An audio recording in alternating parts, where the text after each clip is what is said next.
Alright, so kukhona into esiyibiza nge-hedging. Ngiye ngithi mina-ke ngivele ngisebenzise le gama leli lo-protector. Ngithi usuke uyi-protector i-trade yakho uma ngabe u-hedge-a.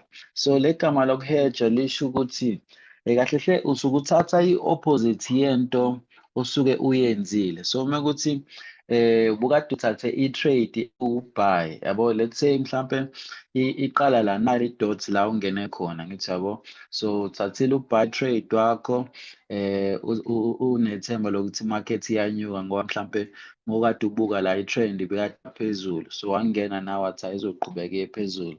Alright. So uma kade uthathe u-buy, uku-hedge-a-ke ukwenza njani? Uku-hedge-a ukuthatha-ke i-trade eyi-opposite nalento le osuke uyishilo wena. So uma ngabe usuthatha usele phakathi nayo le trade ingakapheli. Uma ngithi phakathi nayo ngisho ngempela ukuthi ingakapheli. So njengamanje let's say nawu 5 minutes, angithi i-trade yakho iwu-5 minutes, angithi yabo. So uma ubala usuka from la uya laphana, u-5 minutes uzophela la masifika kulo layini lo.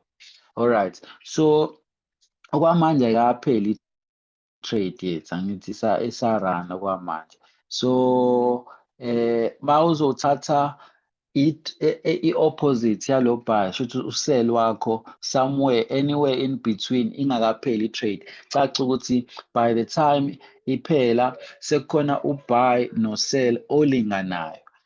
Leyo nto isho ukuthini? Isho ukuthi wena usunethemba lokuthi at least akuwine oyedwa. Usuyamkhansela kahle hle lo kade umthathile. Njengoba kade sithathe u-buy la, sina sekufana nokuthi siyamkhansela. Noma ungamkhanselanga ngokuthi uyamkhipha yena, thina sikwazi ukuyi-exit-a-ke i-trade le, akufani naka-forex ncamashi. So instead of ukuthi siyikhansele le, sivele sithathe the opposite. So sithi at least akuwine oyedwa, yabo, at least akuwine oyedwa. So kanjani? Mhlawumbe ngizothi somewhere in between ngithathe i-trade ewusell, but ngifuna ukukhombisa ukuthi thina izosiza kanjani le. So let's say mhlampe bekade sinethemba impela ukuthi iyanyuka imakethe, kodwa I'm sure ngizokukhumbula, I think bese sesingala, bese siqhubeka ama-signals ngala ku-group 40 lawa kodwa okugcina around manje ngabo 4 or 5 la ngithe mina khona besilokhu sipaya, ngithi sipaya, kodwa sengithi mina sengilindele ukuthi anytime soon manje imakethe yenze opposite, i-reverse. Ngize ngithi if inga-reverse manje then izo-reverse after 5 because around 5 isuke isifuna ukwenza i-reversal. I-knowledge yaka-forex le engizomfundisa ngokuhamba kwesikhathi. So mina ngifuna ukuthi if unaleyo thinking vele ukuthi anytime soon, yes ngisaqhubeka nale overall trend lo buy wami, kodwa sengilindele ukuthi somewhere mhlampe vele kune resistance enkulu somewhere oyilindile around la, angithi yabo. So uyazi ukuthi you are approaching leyo resistance yakho, so ulindele ukuthi anytime soon izoqala ijike imarket, kodwa kwamanje awuyiphikisi wena ngobani i-trend yakho isanyuka, angithi yabo. Okay, so siqhubeke-ke sithathe lo buy, kodwa sesinayo le thinking ukuthi anytime soon kungenzeka i-reverse. Bese kuthi within lo 5 minutes uqeda kuthatha lo buy trade wakho, within lo 5 minutes bese wenze njani? Bese ubona isiqala yenzeka leya reversal yakho.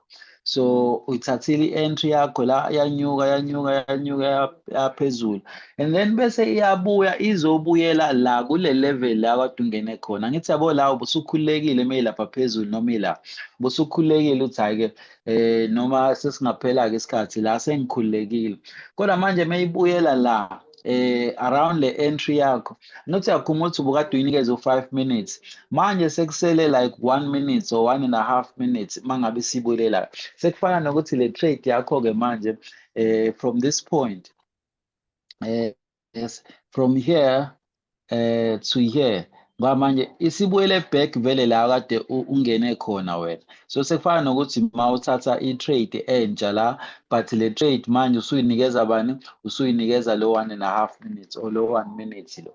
So wena-ke lapho into enzayo-ke ngoba manje le trade ubuthi wena it will happen with le nto izokwenzeka within 5 minutes. Yenzeka kodwa ngenxa yokuthi usu-approach-a leya resistance and then yasheshe yajika, okusho ukuthi mhlawumbe ukube ubuyinikeze 3 minutes ubuzoyiwina i-trade yakho, angithi yabo. Kodwa wena uyinikeze 5 minutes, yakuwinisa for the first 3 minutes and then ya-reverse emva kwalokho. So ngeke-ke wena usayithatha le reversal as mhlampe one of i-pullback efana naleyo ukuthi hhayi izo pull back then iphinde iqhubeke iye phezulu. Ngeke wena usakucabanga lokho ngoba vele wena emqondweni wakho ubusuvele usuyilindele le movement eya ezansi. So uma kunjalo-ke into ozoyenza-ke wena uzobe usuthatha i-hedge, uzobe usuyayi-protect-a-ke le trade usuthi angisenandaba-ke nale trade noma ingawina noma ingaluza vele le kahle hle kusangenzeka noma yini isangaqhubeka vele ibuyele lapha phezulu uyiwine le trade.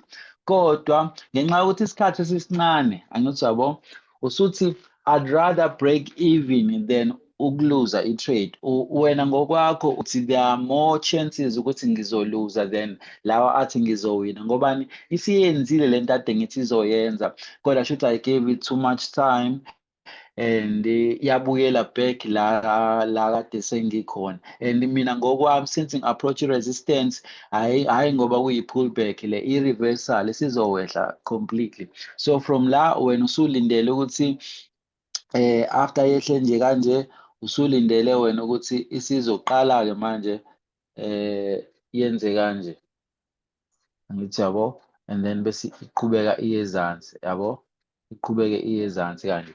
Wena usulindele lokho, angithi. So mangabe kunjena-ke wena uthi mangabe ufika around nje le entry point la usuke ungene khona, so mangabe izobuya ibuye ungene khona, wena uzobe usuthatha-ke useli-ke manje la. So usuyasela-ke la, usuyasela la. Ngobani? Usuthi akuwine eyodwa. I don't care ukuthi iyona yiphi because awunayo ishow ukuthi ngempela ngempela sekuyiyona le reversal oyilindele and awunayo ishow ukuthi isazoqhubeka iye phezulu. Kodwa ngenxa yokuthi isikhathi ukuthi sesincane usuvele uthatha i-opposite. So manje into ezokwenzeka-ke mangabe iyehla iyezansi lo sell uzowina. Okusho ukuthi le loss obuzoyenza la isizobuyiswa ilo sell. Mangabe inyuka iya phezulu le loss ozoyenza la kuseli izokhava yiloya buy. So somehow wena you will break even. Yabo, kuzobe ile loss nje encane. So uzobe usuyi-protect-ile la trade. Uma kuthi kade uhambe ngo-R100 la usuzoluza mhlampe 13 rand, 10 rand lapho, angithi yabo. Ngenxa yokuthini usuyi-protect-ile la trade. You don't care ukuthi yenza njani emva kwala noma iyanyuka noma iyehla awusenandaba. So lento ikusiza-phi-ke? Kuyenzeka kwesinye isikhathi uthathe i-trade, especially yabo nje lama-trade amade, ngiwathandela lokho uma ngabe usaqala like o-5 minutes not 1 minute. Lawa amade ngiwathandela lokho ukuthi amanye amaphutha ukuwabone usungenile and awusekho ku-reverse uma usungenile, awusekho ukuthi eyi ngenze iphutha ngicela ngicela nikhansele lelo, ayisekho leyo nto. So as soon as you realize ukuthi wena wenza iphutha, so lento hayi ukuthi izosebenza la ubona khona ukuthi usu-approach i-resistance or i-support kuphela. Even if wena wenza iphutha nalapho iyasebenza lento. As soon as you realize ukuthi ngenze iphutha, ungene uvele uthathe opposite uhedge or uprotect leyo trade. Does this make sense bakwethu la? Ngoba lento le yazi izosizaphi? Yabo kwamanye ama-signals engisuke ngininikeze wona. Kukhona la caca ukuthi okay, ngiyabona ukuthi okay angeke isayenza leya nto le kade njengale example nje ngisho mhlawumbe besithe buy, mhlawumbe yanyuka kancane and then emva kwalapho bese yehla mawala. Mina-ke ama-trades engiwathathayo uzonothisa mancane awina like ngocishe or aluza ngocishe. Mangabe iluza ngale ndlela ukuthi mekade ku-buy lo ivele yehle mawala iyele ezansi yabo. Ngobani ngisuke ngitrade vele la i-momentum isuke i-high khona. So isikhathi esiningi uma ngabe i-trade yami iluza, ngiyakwazi ukuthi even if bengade let me take a pen, even if let's say mhlampe bengade ngibhaye la ngi-expecta mina ukuthi izoya phezulu bese yona ivele yehle mawala ngithi yabo.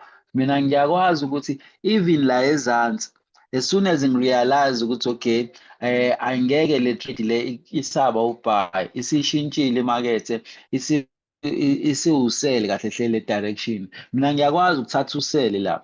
Kodwa angikwazi leyo nto ukunitshela yona egroupini because bengakanifundisi lento yokuheja yabo. But since ni-understand sengizokwazi ukuthi ngithi ngicela mengithi nje ngicela siyi-protect le trade ngisuke ngithi mina angisakholelwa kuyona, angisakholelwa ukuthi izoyenza le nto kade siyishilo. So uma kade uselile uzobhaya, uma kade ubhayile uzosela. Cela ningitshele ukuthi iyayenza yini isense le nto engiqeda kuyichaza, and then if ikhona imibuzo futhi ningiphe yona imibuzo ngicacise la ngingacacisa khona. Yeah, bhuti Sibhedlela, uyangizwa bhuti? Yes, kuyazwakala bhuti wami. Okay. Okay, Yeah, nangithe. kuyezwakala mfowethu. Ubeka yona impela ngoba emini the time ukhipha ama-signal ikuyenzeka into ethi ayibe kanje. Ngagcina Yes. ngiyiluza le trade isimo sokuthi-ke i-language bengingakayi-understand ukuthi sengiyamangala uma usuthi uthe asibhaye but manje usuthi asisele angisa-understand, ngagcina ngiyiluzile kodwa njengamanje sekuyezwakala. Yes. Hhayi, ngiyabonga bhuti wami. So yeah, kusuke kuyinto ekanjalo nje, kusuke kuyinto ekanjalo. And nawe uyabona lento uma usuyi-understand ukuthi nawe ungazenzela nje uma uyi-trade-ela ngokwakho. Ungayithatha i-trade uma ngabe ubona ukuthi no, ngenza iphutha mhlawumbe ngisheshe ngangena mhlawumbe angilinde mhlawumbe one more candle, uzoyikhansela ngokuthi uvele uthathe i-opposite. So uyazi ukuthi oyedwa wabo uzowina and then kube right. And then just one thing-ke engizomele ngixwayise kuyona la. Mina njengoba ngidweba ku-perfect ngoba ngiyadweba kodwa kwimakethe yangempela akubi kanje akubi kanje, awungeni exactly la kade ungene khona. Kuyenzeka uthole ukuthi bukade ubhayile la kodwa mhlampe urealize mhlampe isila imakethe ukuthi hayi ngeke I should sell. Angithi yabo, so uma uzosela somewhere la ezansi, angithi yabo buka-ke ngisele kuphi. So angithi yabo kune-gap la in between, la kune-gap la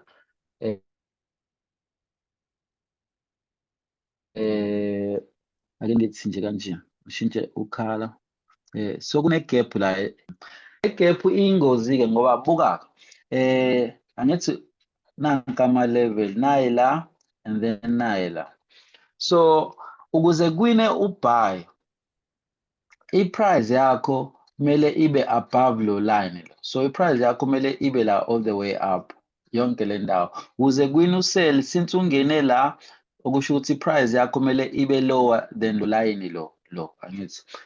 Kodwa buka-ke, what if kwenzeka yehle nje kancane and then in the last mhlampe 30 seconds bese iyabuya caca ukuthi expire somewhere in between. Mawucabanga kuzokwenzakalani mangabe i-price vele iphelele la in between?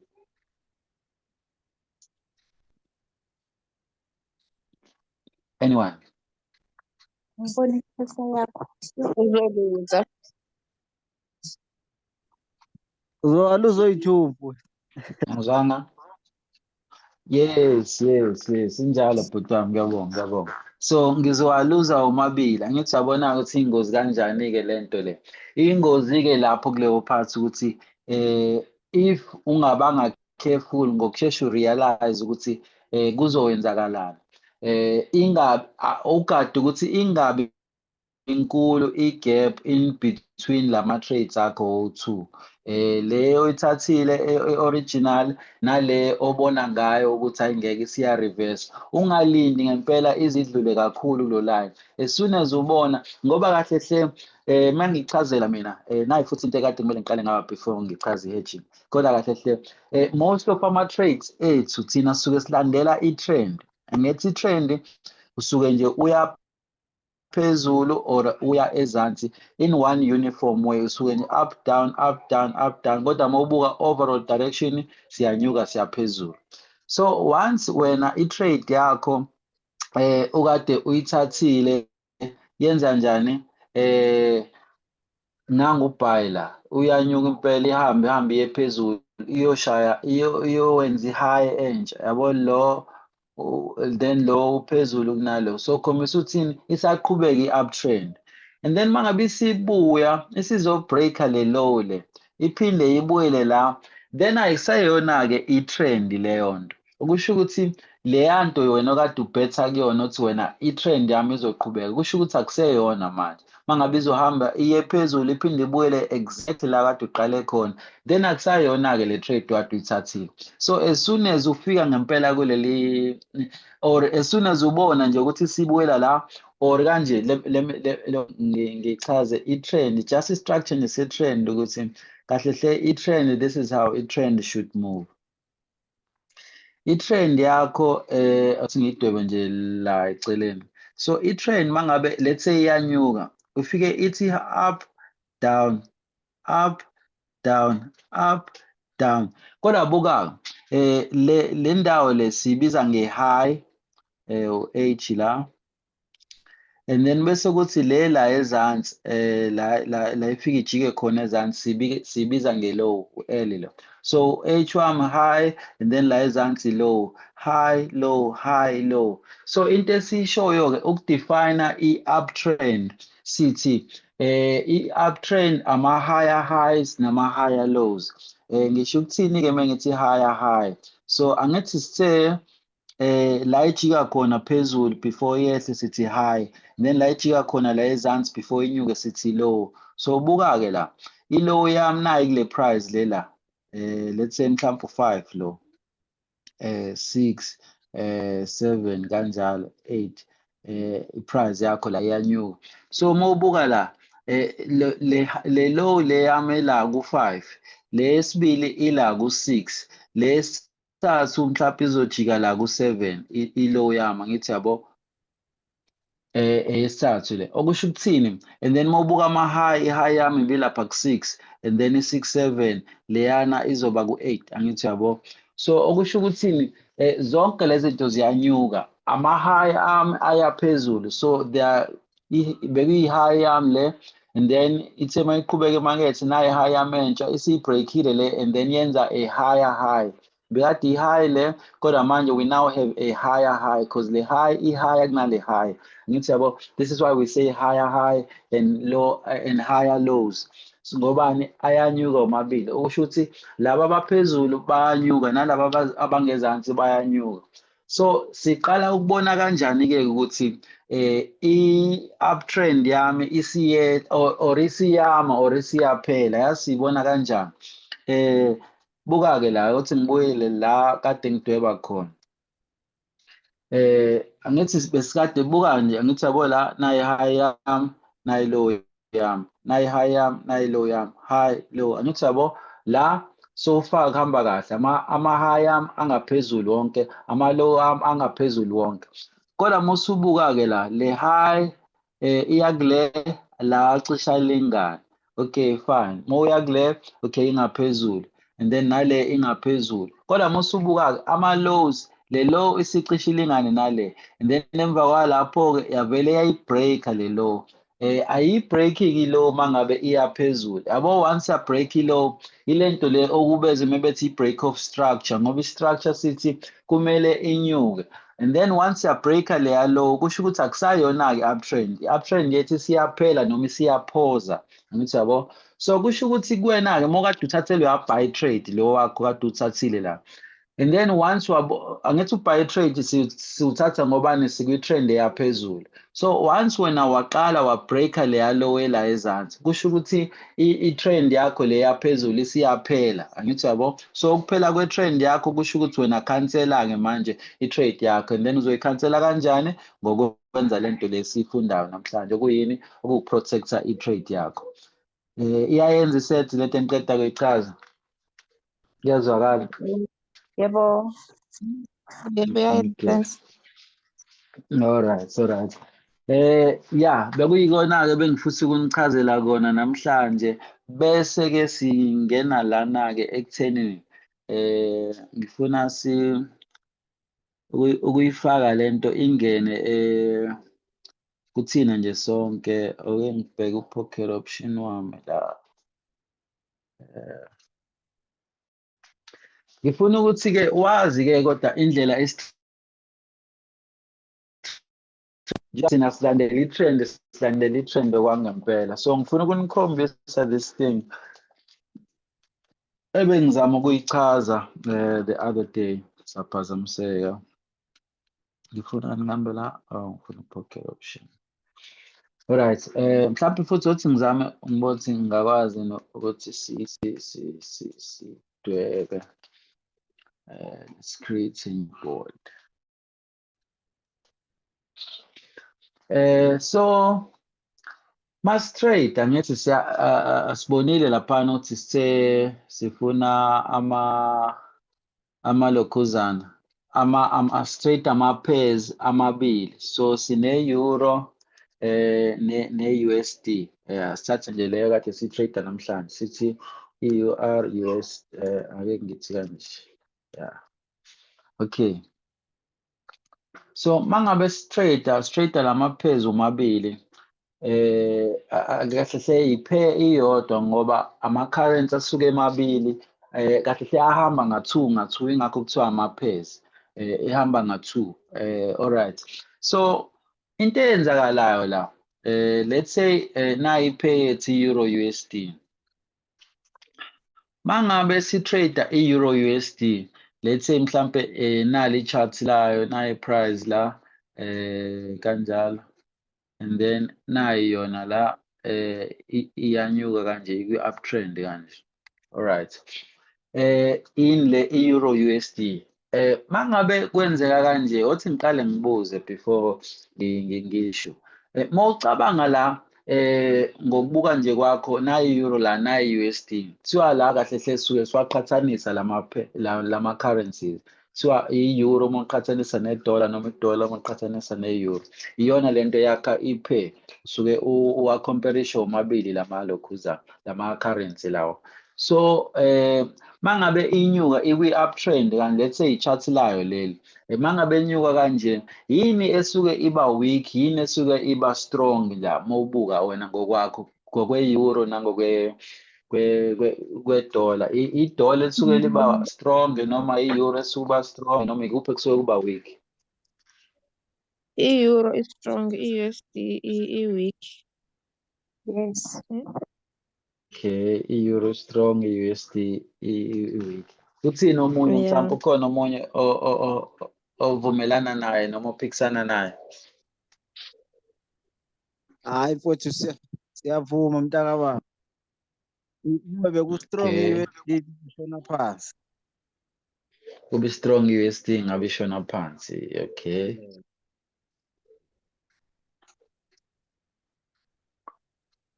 Okay, sonke sisho njalo. Yes. Okay, so othi ngubeke kahle lo mbuzo. Ngabe ngi-right yini mengithi mina izathu njengoba inyuka, izathu sokuthi inyuke ukuthi i-strong i-euro. Noma okay, ngingayibeka kanjani lento ukuze u-understand-eke lo mbuzo ngaphandle kokusho i-answer kodwa. Okay, yeah. Okay, I think uyangihlula ukuthi ngizobeka kanjani. Okay, it's fine. But yeah, kulokho enekushoyo ngingavumelana nani. Ngithi isuke mangabe wakhomperisha lamaphezu mabili kusuke okuyena owokuqala la i-base current isuke kuyiyona enjani strong kunale engala eceleni mangabe iyehla lo usuke weak kunalo angithi yabo so iphathi ebalekile kuleso statement ile ethi weak kunalo not ukuthi weak nje yena across ngoba enye into engizoyenza ngizobe sengithi-ke mina sengithi nayi elinye i-chart kodwa lona elani-ke manje ele GBP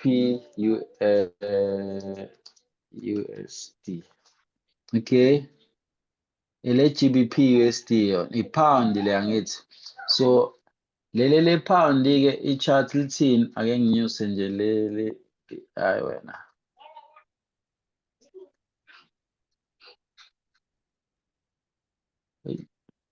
hlupha into zabelo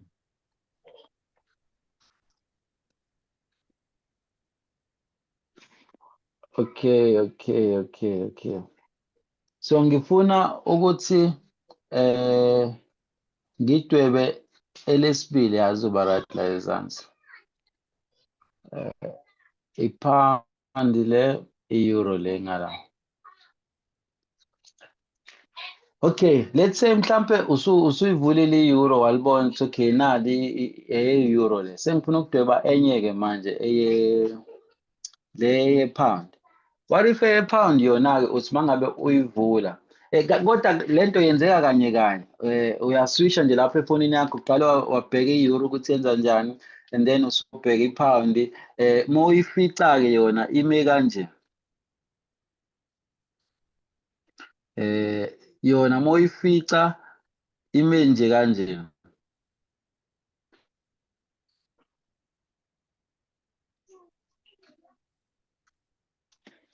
so yona uzothini-ke yini-ke strong yini e-weak la mangabe ubuka ngokwe-pound ne-dollar I think i-USD is stronger than i-GBP. USD stronger than i-GBP ngoba I-dollar I think li stronger. li-stronger ngani mhlampe wayesho kanjalo uma ubuka i-chart Angithi isibheke phansi. Yini downtrend angithi? okay but Angithi le le yeah but le ngiyidwebile mina is this a downtrend uma ubuka wena Oh, angithi njengamanje ayikho mhlambe what's the word le ukuthi ayikho ayiqondanga ukuthi iya kuphi angithi yeah so what's that word? iya-range Yeah, yes, iya-range ayikho into clear. it's ranging Yes, ayikho clear. yes Yes. so i-sideways so ma i-sideways la Yeah. kusho ukuthi laba in terms of i-strength laba bayalingana akekho strong kunomunye akekho weak kunomunye at this point ngoba kahle hle badlala uginqa igonqo nomunye ngathi uyawina kokunye kube ngathi nangu owinayo so akekho-ke o-strong njengamanje ngithi yabo bese ngibuyela back-ke manje ama-currency asewu-3 na-ke manje kune-euro kune-dollar kune-pound uma ubuka at this point i-pound ne-euro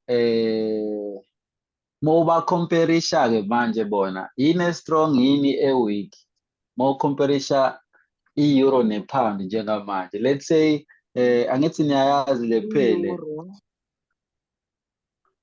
okay nangithi Kuzoba i-euro i-euro why ngoba yona i-clear i-clear i-movement yakhona and okay ine-uptrend. so okay so uma ucabanga leli chart leli lale phele engifakayo manje lizobe lime kanjani lona izobe kwi-uptrend kuzobe kwi-downtrend izobe iya sideways yeah one of those three up down or sideways Uptrend. Kufanele ibe uptrend. Up. ngoba kumele kube kune-euro uptrend. futhi ine-uptrend yona, kanti i-GBP ine-sideways, so i-euro izoba stronger inikeze uptrend. Imali nonke niyayizwa niyavumelana nosisi?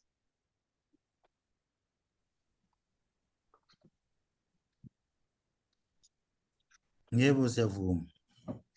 Okay, all right. Nami Hhayi-ke. ngiyavuma, yes.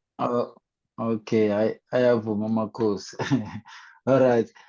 So ukuthi kuyazwakala-ke lokho-ke. Iyona basis yalento engifuna ukuthi ngiyifake-ke. Uma ukuthi niyakwazi ukuyi-understand-a kanjalo. So angithi uyabona-ke ubuke ama-charts amabili, kodwa usunayo i-understanding yokuthi kwenzakalani kule. Even ungakayivuli, you can already guess ukuthi kwenzakalani. So what if ngale knowledge-ke le onayo or ngale understanding le onayo, ubuke le chart, wabuka leli chart, and then uyafika wona kwi-Euro GBP, angithi wena expect ukuthi iyenze uptrend, angithi. And then uma ufika kuyona uyifica ikanje. Okay, maybe let's draw elesithathu. Let's draw elesithathu. Ngizodweba nje la eceleni. So yona uyifica ikanje. Wena.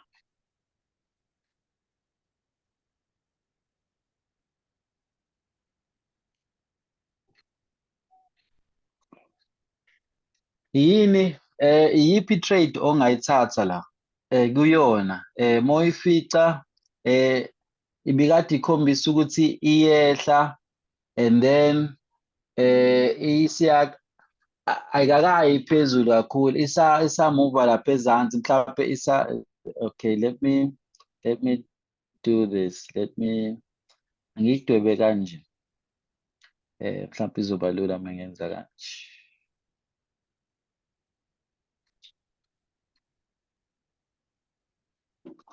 All right, yeah. So ibikade yehla ngithi yabo, and then usuyifica laphana isimuva sideways lapha ezansi kodwa. Iyiphi trade ongayithatha la kule phele?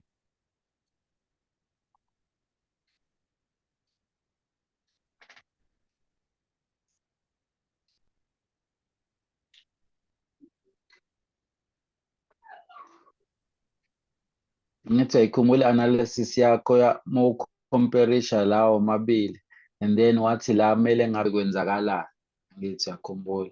So iyiphi-ke wena iphe ongayithatha, I mean i-trade ongayithatha-ke uma ufika kuleli likanje, belikade lehla selimuva sideways kancane, selizame ngathi liyanyuka kodwa kancane. So iyiphi i-trade ongayithatha la?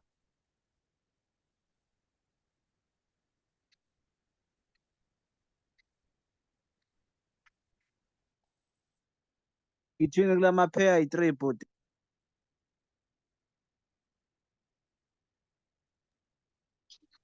Awuphinde bhuti wami? Ngithi ubuza ukuthi iyiphi i-trade ongayithatha kula mapairs ayi-3?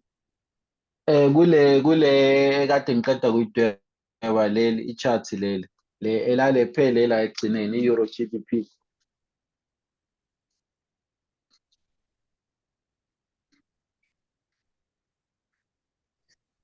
Mne bhuti Siphe ngingathatha i-buy, ngathi buy because of lama-chart la ayithiwa ngisho ngiphume vele ngale ku-Euro USD i-uptrend. So uma ngifika ku-GBP ne-USD yona i-sideways, meaning i-USD ibambisene ne-pound. So mina ngingathi izophakama because yayibona nangifika ngithola ukuthi iyehla and then now seyishaya ema-sideways, so ngingathi hayi izophakama, izobuyela emandleni ayo i-euro.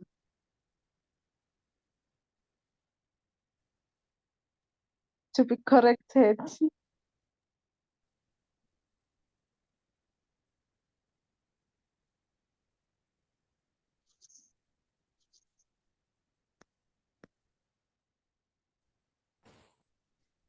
So sivumelana ngokuthi i-trade oyithathayo ubuy. Yeah, ngaba ubuy bhuti wami, ngiyavumelana nosisi because on the first chart or first current esibukile i-euro ibinamandla. So Yes. ibinamandla kune-USD. And then masiya kwelesibili njengoba usisi kadesho iya-range yenza le nto angazi controversial ayiqondakali Yes. ukuthi is it going down or up. And then if siya kwelesithathu iqale nge-downtrend encanyanyana and then iyayenza le range yakhona, but if usiqhathanisa u-G_D_P no-USD no-euro no-G_B_P, u-euro vele benamandla bisitshelile kwi-first chart ukuthi i-euro yona i-base currency nje iyodwa inamandla kakhulu, so maningi ama-chances ukuthi izokhuphuka, therefore ubuy ngiyawusekhona. Danko. Injalo nje, injalo impela nichaze kanjalo ibhemu. So iyona-ke into eyi-basis yalendlela esesitrader ngayo-ke njengamanje. Njengoba nothisile ukuthi ama-trade ethu aselandela i-trend kakhulu. So ngiye ngibuke yabo nje lamaphewu mathathu la kade kukhombisa wona. Bese ngiyayibona mhlampe uzokwazi ukuyibona la ekuyiyona e-weak, uzokwazi ukuyibona ekuyiyona e-strong. Angithi usubonile la usikwazile ukubona ukuthi mase waqhathanisa wonke sabona so kahle hle umuntu o-strong la i-euro. Angithi yabo. Bese uthatha-ke i-euro ngoba usuyibona ukuthi li-strong. Usufuna ukuliqhatha nento e-weak kakhulu-ke manje. Angithi usubabonile labo ukuthi yes ba-weak nabo kune-euro, i-pound ne-dollar. Angithi yabo. Bese uthatha bona-ke i-pound ne-dollar uyobheka la bona benyuka-ke khona benza kanje. Angithi yabo. Mhlawumbe uma uthatha i-USD yen le phele i-USD JPY. Mhlawumbe uma ufika yona nayi la USD JPY. So let's say ufika-ke kwi-USD JPY nayi i-chart lakhona lime kanje. So ungathini-ke la i-USD JPY injani i-JPY injani i-USD, yini strong yini weak la? I-USD i-base currency iyona esi-strong la, and then i-code currency yethu i-JPY yen iyona esi-weak.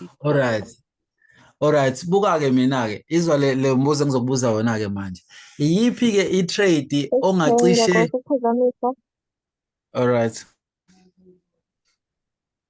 Okay, ngifuna ukuphazamisa ike yangikhipha out system njengoba emenilo i-link ingaphuma egruphini. Apparently abantu abaningi balindile i-link ukuthi usende. Ngibona be-comment ukuthi balinde i-link ukuthi ubasendele ukuze bezokwazi ukujoyina i-class. Group 40.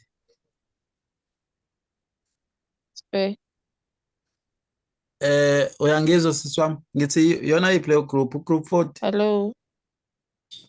Hello. Angizwakali. Egruphini bathi balindile i-link obuthi uzoyisenda yokuthi bakwazi ukungena abantu. Let's see. Ngike ngaphuma because i-network kade ngihlupha ngaphuma. Uma ngifika egruphini ngiyasho ukuthi ngicela khona i-message bengiyibhale basethi abantu bebuza khona babuza ukuthi kanti balindile bona balindile i-link obuthi uzoyisenda. Okay, thank you, ngiyabonga. Let me kodwa isekho lento ngenhlanhla kodwa selirecordile i-class, but let's just bese sizolivala vele i-class lethu. Ngenze iphutha as I thought I did that. But it's fine. Oh, ngididiswe. Okay, ngiyakhumbula. It's fine. No, ngizozama ngibasendela manje kodwa no, let's just say bazobuka i-video ne. I'll have to just apologize to them. Bazobuka i-video, it's fine. Ake ngithi ya ngoba ngenhlanhla siyalirekhoda ngizovele ngili-upload ku-YouTube bese ngibasendela i-link masiqeda la. Vele sesoqeda 45 minutes njengamanje. Ake sizame ukuqhubeka bese siyayivala. Ngizobasendela i-link. Eh Alright, so bekade ngithi-ke ngifuna ukubuza ukuthi okay, mawufika i-USD JPY iyenza kanje, iya phezulu yona. Sengibuza ukuthi mina iliphi-ke i-chart la ozofika khona i-trend yakho i-clean ngale ndlela ukuthi uyazi ukuthi i-direction ithi up noma ithi down, uyazi ukuthi nje izokwenza lokho for isikhathi eside. Mawucabanga iyona yiphi nayiphi i-pair okumele uyihlanganise wena ngoba usuwa-analyze wonke lama currencies nalama pairs. Iliphi-ke wona okumele ulakhe i-chart ukuze uthole i-trend e-clean ngale ndlela ukuthi uzokwazi ukuthi nje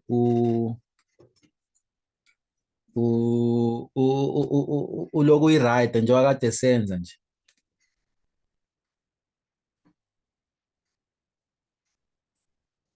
Ngicela ungiphinde nombuzo angisawuzwanga. Ngithi mina angithi i-USD JPY iyaphezulu yona. So sengithi-ke iyiphi i-pair okuzomele uyakhe wena ukuze uthole i-trade eyi-showcase ukuthi izoya phezulu noma izoya ngezansi. La uzofica i-trend yakho i-clean nje.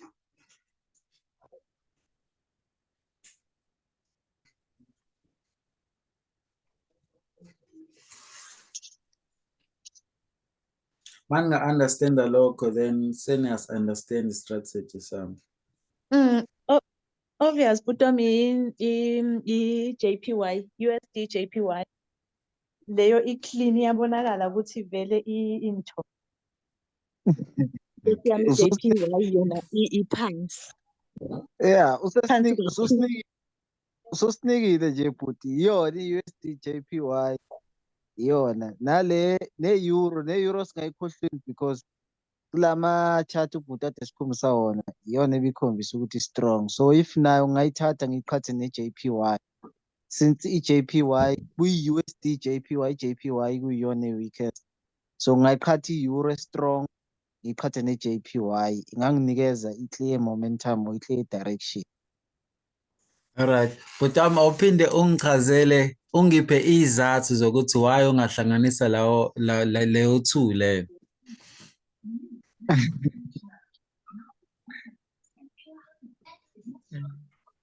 Yeah, tough question. Yami nje indlela ebengicabanga ngayo i-JPY it can be the weakest since i-euro kulama chart ayi-3 besiwaqhathanisa before iyona ebikhombisa ukuthi it's the strongest. Alright. Kahle hle bhuti wami uyihlabe esikhonkosini. Ikanje indaba. Angithi sithe i-euro yona i-strong kune-dollar. Yeah. So lo u-strong kunalo. Kodwa manje i-dollar kuthiwa li-strong kune-yen. Okusho ukuthi i-yen yabo uthi weak kanjani, i-weak kunalo o-weak. Angithi yabo? Yeah. So lo strong kunalo strong kunalo, if lo isiqhwaga kunalo kodwa lo uyamsaba lo, so uma ungathatha lo sajwa yilo yabo uthathe lo o strongest umyeke-ke lo udola lo vele ulikhiphe uthathe nje uvele ufake iyeni la ngoba yilona eli-weak kunalo. So angithi yabo uthathe lo strong kakhulu wamyeka lo phakathi nendawo wathatha lo weak kakhulu. Angithi Yeah, ayibona. nami bengicabanga Exactly. kanjalo. Usho yona impela. Yeah, usho yona impela yabo bengifuna uchaze lento leyo ukuthi kahle hle lo uwiki kuna i-euro i-strong kune-dollar, so i-dollar li-weak kahle hle mawuqhathanisa ne-euro. Kodwa li-weak linjalo kukhona nabo o-weak kunalo. I-yen i-weak kune-dollar. So if ungathatha-ke i-yen uvele uyiqhathe yona nalo strong kune-dollar. Yabo ukuthi lapho uzothola into e-clean kanjani? Yes. Yes. So iqhamuka lapho-ke lento yami yokuthola lezi indawo lezi elongithi hayi isazoqhubeka le trend le isazoqhubeka. Angithi ubona indlela esengitrade ngayo ngilo ngisho nyathi hayi keep buying because manje ngisuke ngi-analyze kanje angithi uyayibona-ke le ndlela. Yeah. Yeah, so ilezo zinto-ke bengifuna ukunipha zona-ke namhlanje. I'm sure uma ngase niyithathe lento niyifake ngempela yabo la, even though ungayenzanga into etheni, i-analysis etheni, just by looking at ama-charts wabona ukuthi okay, lo week kunalo, lo week kodwa kunalo. Okusho ukuthi so uma uthatha lo nalo bahlanganise ungathola into e-clean. Uthi uyalivula ngempela lelo chart, uthi uyabona ngempela li-clean ngale ndlela. So lapho uyazi ukuthi leyo nto izoloku iqhubekile-ke nje isikhathi eside ngoba vele u-weak kakhulu lo and u-strong kakhulu lo. So ulokhu uyithathile-ke nje leyo trade. Wena okwakho-ke ukuthi ngesikhathi iya phezulu yazi ukuthi ngeke ivele iye nge-straight line, izoya iphinde ibuyele la ngezansi kancane. So ngesikhathi iyenza le pullback le encane, wena ikhona-ke la ungena khona. So nakho la ubhaya khona, uyabhaya la, iphinde inyuke iye phezulu, ngesikhathi iyehla la uyabhaya futhi wona la. Ngesikhathi yabo, ngesikhathi nje yenze opposite yale direction oyilindele, this is where you buy. Awubhayi lapha phezulu, awubhayi lapha phezulu, uzoyilinda nje. Kuzoba buhlungu because uzothi uyilinda isala, yabo, ihambe phezulu, usuyayibuka ukuthi eish, ngabe ngizothi ngene kwakhona-ke la, yabo, ihambe phezulu kodwa izobuya, trust me, izobuya. Buka ngithi yabo cishe ifane kube into eyodwa le.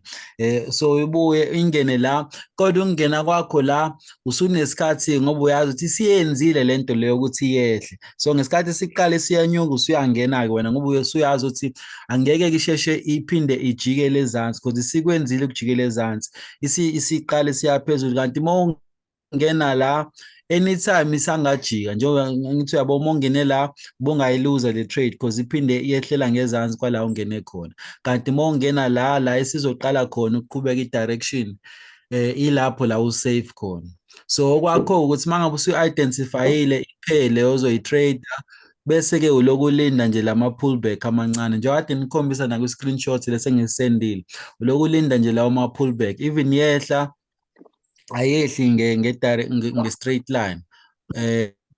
So wena uzobe nje usulinda i-pullback, ngesikhathi yehla izophinde ithi, ngesikhathi yehla iphinde ithi, ngesikhathi yehla. So wena nakho la ungena khona, uyangena la, uyangena la, yabo. So yeah, ilezo zinto-ke ebengifuna sifunde namhlanje, engikholwa ukuthi zibalulekile kakhulu. Mina le analysis nje iyodwa yenza ukuthi even ama-entries akho engabheda, mosaqala uthi uthi akwakabi good ekulindeni ama-pullback, akwakabi good ekuthimeni i-trade yakho. But uyabona ukuthi as long as i-direction on the right side of the market, you can even give it like 7-8 minutes, even 10 minutes. Ukhona 10 minutes lapha ka-pocket option, even 11 minutes, even 15 minutes naka-Q option ukhona. Uvele uthathe nje i-trade yakho uyinikeze leyo 15 minutes, uthathe enye uyinikeze leyo 15 minutes because you know ukuthi even if ingaya against you for maybe 5 minutes, but izobuya iqhubeke kule direction le ngoba the overall direction ithi isiyaphezulu. So ingeneke kanjalo. So yeah, yilokho bengithi asikufunde namhlanje.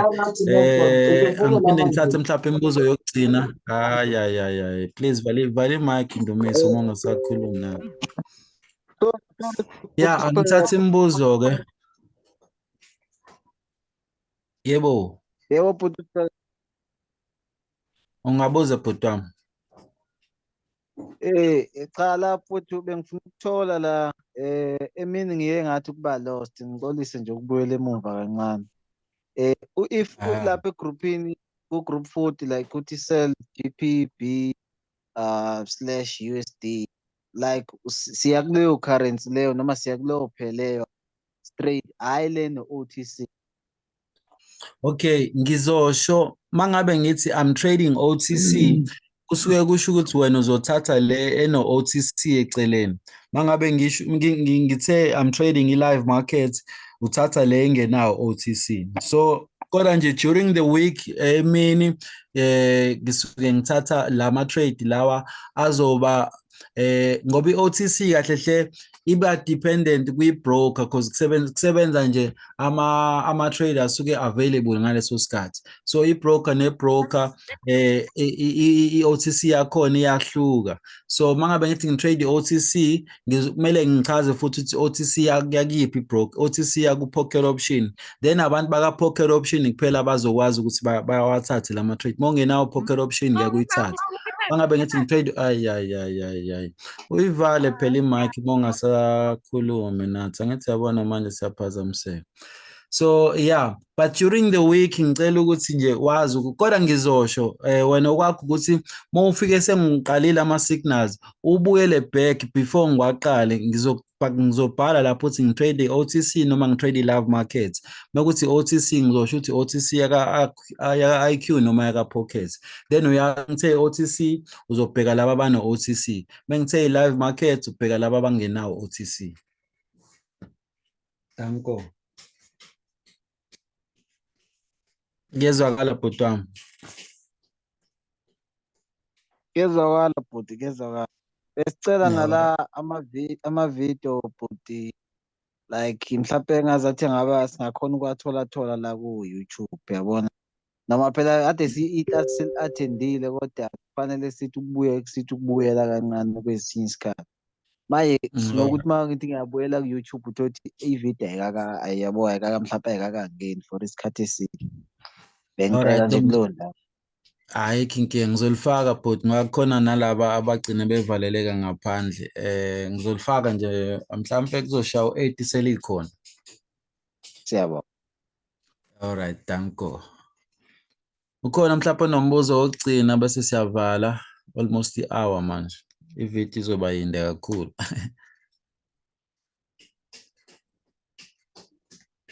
Alright, hayi mawungekho-ke asibonge. Sivalelise. Yathemba nifundile something. Sure bhuti wami. Ngixolisa mfowethu ukubuza lethu sovala yabo. Yeah. Kunale klasi leli obuthi ulenzile nini sahlushwa i-network yakhumbula. Yes. Angani uma uphinde walenza nelazi langeja uma uthi waphinde walenza lelo kuqhathanisa lama-logos la. Ilona leli kade silenza manje. Yakuthi bengilithole seliphakathi. Ayikho inkinga ngizoyifaka i-video ku-YouTube kuleko. Alright, ngiyabonga mfowethu. Alright, danko bafu.